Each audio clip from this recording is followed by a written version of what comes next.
Welcome to a more just and merciful world. I'm Kathy Humphrey, president of Carlow University. On this podcast, we talk to leaders, teachers, artists, scientists, and historians from around the globe to explore how to bring more just and mercy in our own world. Today, it is my pleasure to talk with FRZY, an Emmy award-winning rap artist who has broken the world record for the longest freestyle rap, which was 31 straight hours. We're going to talk about that, FRZY. Yes, ma'am. And FRZY has worked with one of Carlow's professors. Yes. You know, Dr. Jackie. Dr. Jackie, my girl. And she helped prepare you to get through those 31 hours. Dr. Jackie works with our speech language program here. And we're excited that she was able to assist you on that journey. I was very honored, very honored. Yes, and FRZY is a native of Pittsburgh. Born and raised, right up the street. Right up the street, yeah. Pretty exciting. Mm-hmm. So hometown guy. Hometown guy, golden boy. That's right. Yeah. That's right. And I am so pleased today to just get an opportunity to talk with you about this topic of how do we create a more just and a more merciful world. And, you know, FRZY, you have been probably around the world. I was going to say all over this country, but yes. I thought, oh no, I need to really broaden that to around the world. You have a good idea of what we're talking about because you've seen injustice. Oh, aggressively, yes. Right? In 4K. And right. you've talked about. Yes. And you've rapped about. Absolutely. Injustice. And so let's start out with talking about, first of all, how did you come to rap? Of all of the genres, right? How did you start out with rap? You know what? I would. That's a great question because I would love to be an R&B singer. I'm terrible. Can't sing at all. It's absolutely terrible. Except for like when I'm in the kitchen in my socks. Okay. I got a little Usher, a little Tyrese in me. My cat knows I can't sing, but you know, I always say it happened accidentally on purpose. I was going to school to college to play basketball. And also to be in intelligence. I was going into intelligence training to be a field agent.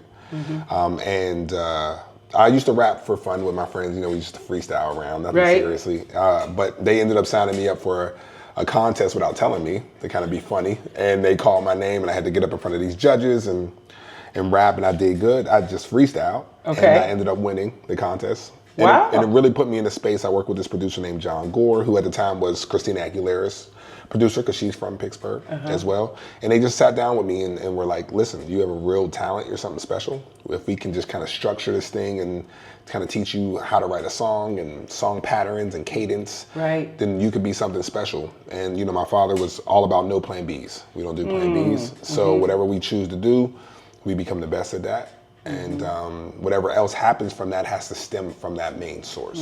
So we don't throw things at the wall, we are the wall. All right, yeah. Right? So I leaned into it, and now I'm laying down in it. Oh, that's great. Yes. So when I think about who you are, yes, where you come from. Absolutely. And then I am sitting in the audience, and you are rapping with the symphony. We made history. With the Pittsburgh Symphony, one of the best symphonies in the world. Considered #1 now. Right? Right? Wow. And you are rapping with them. Dream come true. Okay. Crazy. What was that like? That was, I cried. I think I still cry. I mean, you saw me cry on stage. I got emotional. I grew up on Jay-Z, right? He was my role model, still is, and kind of set the precedent to what hip hop is and what that looks like. And I remember seeing him perform with the London Symphony at Albert Hall. Okay. And it was like a special feature you got when you pre-ordered the album. I think it was Kingdom Come. And I watched it and I remember thinking to myself as an artist, like, I want that. But in my mind, I'm like, I gotta be Jay-Z level to do that. That's no symphony is going, you know. And I realized being from here, and there's photos of me waiting underneath the marquee of Hines Hall for the bus in the rain, you know, just trying to never even have been in that hall. Now to have my name and lights on there and to have that place filled with diverse people and different cultures and everyone cheering out. It was unbelievable, and it really felt like, you know how some people say they have the pulse on you know, the pulse of society. They have their finger on the pulse of things. I felt like the two fingers, right? And I was there, and I understood the control and the power that I was given, and the responsibility that I was given to be in front of that world-class place that they believed in me. That predominantly white culture in that space, right? No one had ever cussed like that in there, and had people standing up like that. You know, they really trusted me in that space, and we set a tone. Yeah. That couldn't be harmonized, and it was just like this amazing. I still think back at posters on my wall hanging. People still talk about it, and now we're doing it with symphonies around the world. Oh, wonderful! We just had the Budapest Symphony. Wow. Record. So it just. I'm still floating on it, and that's where I met you. That's right. Which was insane to me. Shout out to the white outfits. They don't know right. about it. That's They'll right. see a picture. You know what I mean? They don't know about it. You can Google it. You know, we were in our white. Like, hold on. That's right. We were at the Symphony Gala. Right. Passed each other. We were the only ones who had on white that night. We were the only ones that had on white. Right. I looked at you. I was like, oh my God. Your outfit's white and your skin's black. Wait a second. That don't match the air in here. But just having that conversation, and it really, to be honest with you, meeting you, running into you there at that gala, where I was there to not only meet people, but to pitch the show, right? To let the higher ups know that it was okay, that it was safe, that I was not just a rapper, but a well-educated young man that had earned this position, that this wasn't a favor, wasn't a handout. And then to be in that room where it was a sea of privilege in a way, to look over and to see you and to go, wow, okay, there's someone who's been in this room, to see the level of respect that you got and the grace that you walked in, and to see that we both wore white, right? Because it wasn't a funeral where everybody else had black on, it was a celebration. That's right, that's right. So some would say that your journey was a bit impossible. Oh, absolutely. Right, that how in the world could you even begin to dream that you could. Right, how dare I? How dare you? How dare I? Even dream the of audacity, right? Something different. And when I think about this whole notion of creating a more just and merciful world, most people think it's a dream. Yeah. Most people think it's an impossibility. Right. Chart out the steps. Right. You conquered the impossible. Right. Right. And if you think about how do you conquer the impossible? How do you dream beyond what you've seen as a real reality for you? Yeah, he did it as an anomaly, but. And that's what I think I get a lot of, right? Is that like, well, he's special. So, of course, FRZY did it. He's exceptional within the culture, right? But I think for me, I always say I try to walk with heavy footprints, heavy steps to make deep footprints so that they know exactly the way that I went. Right. I'm trying to bat a whole bakery. I'm not just trying to drop breadcrumbs. Right. I wanted to be very easy for Hansel and Gretel to follow. But That's good. But I'm a wordsmith. That's what I do. My job is to break down words. My job is to be the master of ceremonies. And I think when I look at impossible, it spells I'm possible. That's literally what it spells. And I take impossible as a, how should I say it? I take it as a compliment. Because if someone says that to me, that means that they expect me to do it. And I kind of like, I grew up on those wristbands that said, what would Jesus do? Remember those? I think I still got like 3 of them. And they still stretch. I don't know what they made out of, but they don't break. They don't break. Shout out to the manufacturer. But I do want to get with something to say, FRZY did it. Because I want to be the excuse to be great. Yes. You know what I mean? And I want people to look at that, and the steps are really to understand what you're capable of. I'm my #1 fan. The conversations that I have with myself every morning, I set the bar for the conversations I have for the rest of the day. Yes. You're gonna have to talk to me better than me. Right. Like, right? So wait, let's stop right there for 1 second. Yeah. Right, because I really believe in self-talk. Oh, yes. Right, and so basically what you just said is, in order to do the impossible, first you have to tell yourself. Right. Right. It's the most important. And so every day you're telling yourself what FRZY can do. Oh, exactly. The expectation. And then at the end of the day, telling myself how proud I am for accomplishing it, for acknowledging the mistakes, from learning from it. I always break it down to people. I call it hunting in a way, right? I hunt success. And I work for the reaction And because to me, the conversations you never hear are the most important ones when I leave that room. And also having that understanding of, for one, we're all human, right? Though I'm trying to do superhuman things, I am human.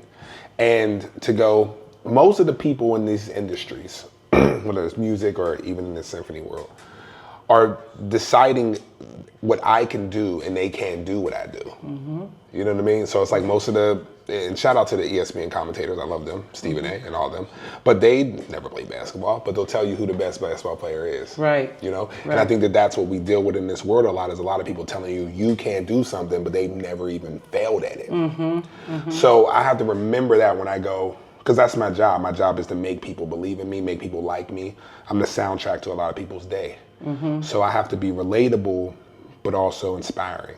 And it's hard to do, but if I can inspire myself, then I'm unstoppable. Absolutely. So we start out by talking to ourselves. Talking to ourselves. And making sure we believe in who we are and our own capacities. Absolutely. And then I heard you say you have to examine what are your capacities. What are your, right, and understand Right. what you're going for. And what you're going for. Right. And then what comes next? So I'm talking really good to myself. Yes, absolutely. I'm speaking life. Smiling. I'm smiling. Smelling speaking good. light, Absolutely. Right? I believe in this, right? A lot, right? Because there's many mornings I look in the mirror and I smile at myself first. I get the first smile of the day. Great smile too, by the way. Great smile. And then you said, so we've got this. So we've got. I believe in myself. I understand what my talent is. Yep. And then how do I execute? How do I take the step? I create a pattern of greatness. So a routine, right, of greatness. I go, okay, I know that every morning I start out with 100 push-ups, 100 sit-ups. I'm in the gym every night, but I end my night with 100 push-ups, 100 sit-ups, because I know that my body is my vessel. That's my weapon. So I need that thing to be as sharp as possible. So it's a routine. I know that gives me guaranteed results as far as how I'm feeling. Take my vitamins. I'm doing these things. These are things that I'm doing isolated. They have no audience. Right. Then once I know that I'm going out, I'm practicing perfection. That's what I think people just like, oh, practice makes perfect. No, I'm practicing perfection. That's good. You know what I mean? So now anytime I walk in a room, people know they're getting the most of me. They're getting 100% in anything that I do because I care. And understanding that making people feel good feels good. So now I'm like, okay, boom, my day's starting. I got that going on. Now I see my mission. I see my list. Right, I have my missions. Okay, today I know that I want to accomplish this phone call, or I need to do this. And I love planning. I love patience. Patience is like, literally to me, patience feels so good. It's like an aphrodisiac. Because I'm like, okay, I know. Oh, I'll give you a good example. I'll use this. I'm gonna make it short, but I'm gonna give you a quick little idea. Okay. I know for myself, I want to do something with Carla. Okay, that's where my mind's at. I want to do something with Carla. Now, I know people who work here, but all the people I know who work here answer to someone else who answers to someone else. So now I know I got to get 3 yeses before I even get to Dr. Humphreys, right? That's what I got to do. Now, that's the hard way to do it. It's the easiest way to do it because I'll get recommendations every way up, or I can get straight to you. But getting to you is the hard part. That's the playing the video game on hard as soon as I start the game. But I can also do something that's so impressive that it puts me in the room with Dr. Humphreys. So I can become this amazing 3rd rapper in history to win an Emmy Award, break a world record, get a day named after me in the city, throw the first pitch, have a TED Talk with me, have a street named after me. I can do all these things, which then make the #1 symphony in the world go, we want to do a show with you. Then it gives them the confidence to go, hey, Frizz, you know what? Can you show up at this gala because we think you're handsome, we think you're charismatic, we think that people want to meet you because you're a celebrity and you're going to make us look good. This is the #1 symphony in the world. Goes, can you come to this event and show off for us? And I go, absolutely. So you're saying the next piece is I've got to position myself. Right, that's right. I got to position myself. I got to put myself in the right spaces in order for impossibility to occur. It's the only way you catch the ball, right? The quarterback can throw it. If I'm in the right place, I'm not missing that thing, right? But then I got to catch it. So now they put me in that room, and guess who I run into in that room? How about that? I run into Dr. Humphrey. How about that? Directly, because she's already done enough greatness in her life that she's in that room. You know what I mean? And then that's how our worlds Collide. And then, so it's placement, it's understanding where you're going to be, and also being humble enough to know that this is what I tell myself every day, there's a new ear that's born every single day. So no matter how dope I am, no matter how many Grammys I win or Emmys I win, there's always going to be somebody on the planet who's never heard of me. It's always going to be a baby. And I'm trying to have the music where the mom puts it on the stomach. Right. I want a fan before you even come out. You know what I'm saying? C-section or otherwise. I need, I need baby groupies. Right. And they scream already, so I ain't even got to say scream. So we're in a world right now where, there's a lot of concern about justice. Yeah. And there's a lot of concern about how we treat each other as humans, how we treat the least of them. Yes. So you've been given a lot. I have right? to. Yeah. And because you have so much talent and so many been given so many opportunities, it's nobody gets here by themselves. No, not at all. Right? You get here because you walk into the door of opportunity, right? Yes, you do. And so you have walked into the door of opportunities on many, many, many occasions. Yep. Where'd you get the courage from? Because I know what I deserve. Right? I'm not cocky, I'm convinced. So I'm in those spaces because I know I'm supposed to be in these spaces. And I walk in those spaces not only feeling like I'm the best one in the room, but that I want to make other people better than me in the room. So I walk in the best and I leave humble. Right? And so that notion of, I have to feel good about me so I can help you feel good about you. Right. And then you become a better, like if I'm the best, my job is to make you better than me. That's right. Like I'm a light bulb. Yes, I have electricity flowing through me. I am the source of electricity. But the reason the reason you do great in that room is because I light it up. So I light up that room and then you go. And in spite of everything that's going around us, why do you still have hope? Why do you still believe we can create this more just and merciful world? And what's your part in it? What's your part in creating this more just and merciful world? I'm so much about legacy. I think, and to jump back on what I'm going to hit a couple points of what you said. One of my big role models, when somebody asks me whether they're religious or not, I'm not super duper religious, I'm spiritual more so, but is Jesus Christ. Not because of the cross and everything that comes with that, but because he's probably the only person in existence that the people who hate him know more about him than the people who love him. And that we dictate time off of his existence, right? Like BC, like, oh, that's crazy. I need a BF, right? And I got a lot of best friends. So, but to think about it, and I have a line in a song where I go, if I walk on water, they'll say it's because I can't swim. That the evidence of miracles still doesn't give faith. So I go, okay, that's fine. I'm going to check off every list that you have consistently, and then I'm going to make you into the thing you think can exist. And what gives me hope is that I can continuously see people believing in me, because people want something to believe in. They just don't want to be the one people don't believe in. So they would rather me stand on the front lines for them and take those hits and nurture me instead of feeling that pain themselves. And I want that pain though. I want that pressure. I want that job. And to me, if I can make one kid smile, or if it blew my mind. I had a kid message me, he was maybe 14 years old, and he goes, hey FRZY, I just want to let you know, my mom, I've never been to Hines Hall. My mom brought me to the show, and I videotaped it, and I've watched that video all the time, and I'm going to be with the symphony one day. And I thought, that was me watching the Jay-Z video, right? So I know it works. So no one can tell me it doesn't work. And as long as I can push through that, as long as I can quiet down the bullies or be that person, and that's one of the things that comes with working out, right? Taking care of myself, that when I walk in the room, physically, you're not going to disrespect anybody. Mentally, you're not going to disrespect anybody. Spiritually, you're not going to disrespect somebody. So I got to work hard enough to have the credentials and the resume to make my presence and what I'm saying make sense. And no one can tell me It's wrong. interesting because, this whole notion of Jesus being that role model for you. I am super religious. And Yes. I am super, I'm Christian extraordinary. I am. I got the Lord's Prayer on my chest. Right. Yeah.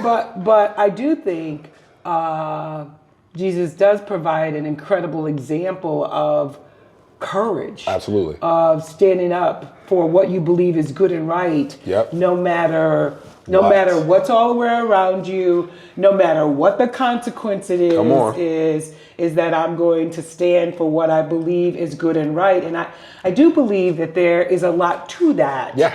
And how you do build your own self up when you're willing to stand regardless.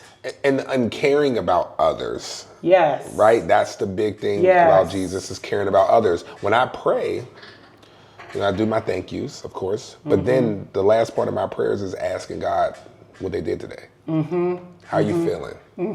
What did you create that I'll never see? And how does, I think that's so important what you're bringing about, this care for others. Care for others.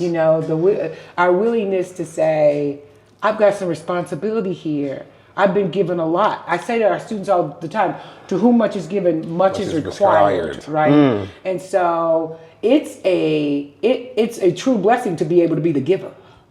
Because you could be the person who needed to be to the receiver, right? Right. So the power of being the giver oftentimes is what helps us to create this more just and merciful world. Right. I say you can be, if you gifted, be okay with cookies. Right. Absolutely. So tell us what's coming down the pipe. What's coming down the pipe for FRZY? We working, right? A lot of big things are going on. As people have seen everywhere now, I'm officially the headliner for CBS's first night. That's awesome. For New Year's, we're going to bring down the house. Yes. I'm so excited. It's about an hour and some change set. Wow. And I'm going to make the theme of it just Pittsburgh boy comes home. How about that? Celebrate the city, celebrate this new year we're going into, which is really exciting. I'm on the cover of Table magazine right now, which is unbelievable.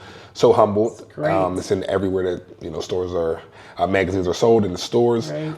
It must be something to see yourself when you walk by. It's crazy. I'm still a groupie for myself. Right. Like I'm still that guy that's gonna go in there and buy every magazine and then hand it out. You know what I'm saying? I'm like, yo, this is crazy to see myself. Right. I think I never at the grocery store. At the grocery store. I'm just here to get potatoes. That's it. Oh, that's me? Like what I like doing is like going somewhere and then like somebody's in that aisle and I like drop something on the ground accidentally. I'll try to create my own like romantic comedy. I'm like, oh. They're like, oh, can I help you with it? I'm like, yeah. And then they double look. They're like, is that you? I'm like, oh. I'm just here to get some cat food. That's me. And they're like, who do you do? And I'm like, let me tell you, right. And then the music starts playing, the intro starts. The music starts. Yeah. Right. But, FRZY Day is coming up. Okay. Which is, January 11th, and the city is named that day after me, and we celebrate it every year. And every year I do something to bring charity. We've already raised over $2 million. That's awesome. And this year we have something really big that'll be announced on FRZY Day. Of course, I'll tell you off camera. That's great. So that's going to be happening. If you're raising $2 million, I just need you to know Carlo needs money.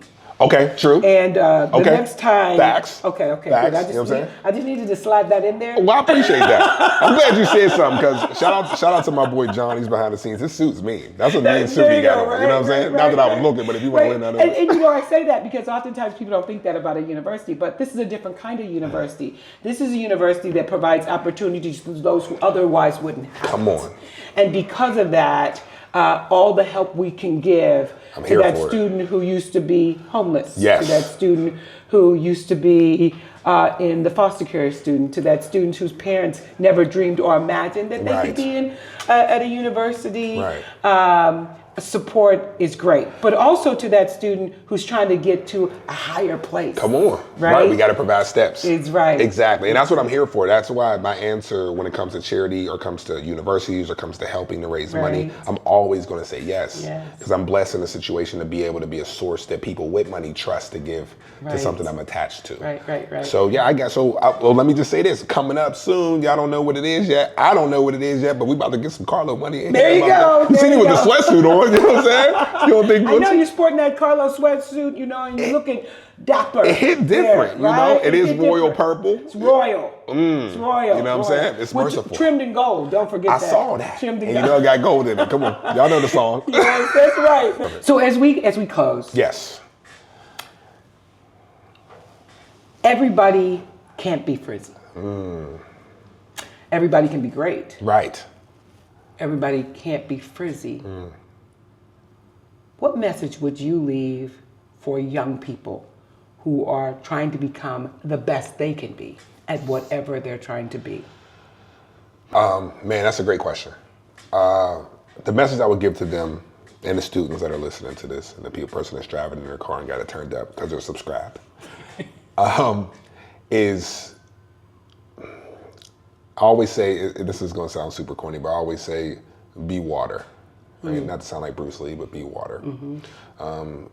Figure out a way to fit into the mold that you want, but decide who you want to be. Right? Get to know your purpose alone. Don't let somebody else tell you what you have to be or what they want you to be. So good. Get to know your purpose alone. Build that bond with it, and then map out how to get there. For me, statistically, I come from a place where I'm not supposed to be here. I'm not supposed to make it, and if someone does make it, they're not supposed to look like me. And in our culture, dealing with not only that, but society, colorism, everything above it, I would say understand exactly what you have to do and do it. I have a lot of great mentors. I have a lot of great people that have helped me, including yourself. So one of my big messages is if you're not asking for help, your dreams aren't big enough. That's so good. Right? So don't be scared to ask for help. So true. Right? Because no one's gotten here alone. And like we were just talking about Jesus, and no one would know that story if it wasn't for the apostles. So, right? So, have your group, understand who's with you. And when people ask you what you bring to the table, tell them you're a carpenter. That's good. Yeah. So be a carpenter. Be a carpenter. Well, it's been awesome to talk with you today. I'm looking forward to January 11th. Yeah, it's coming. I'm going to go get my copy from the grocery store. Yeah. Table magazine. Yeah. If somebody drop a potato by you, just help them pick it up. Help them pick it up. It might look like me. You know what I'm saying? Thanks a lot for being with us today. Thank you for having me. And most of all, thank you for helping us to create a more just and merciful world. Always and forever.